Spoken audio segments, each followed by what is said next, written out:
مرد اگر ناپسند عورت سے شادی کر لے تو بھی اپنا بستر اس سے گرم ضرور کرتا ہے، حالانکہ مردانگی تو یہ ہونی چاہیے کہ وہ اسے چھوئی بھی نہ۔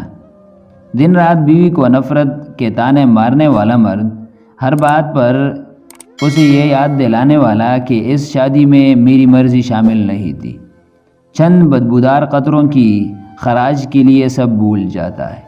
کیا یہ ہے مرد کی مردانگی؟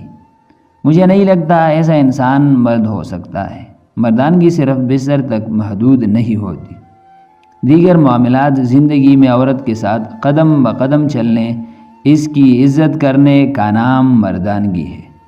اگر مردانگی صرف جنسی تعلق کا نام ہے تو کتا مردانگی کی اعلیٰ مثال ہے، جو جنسی اختلاط کرنے کے لیے مخالف جنس کے پیچھے بھاگتا رہتا ہے۔ مردانگی رشتوں کو نبھانے میں ہے، برداشت کرنے اور سہنے میں ہے۔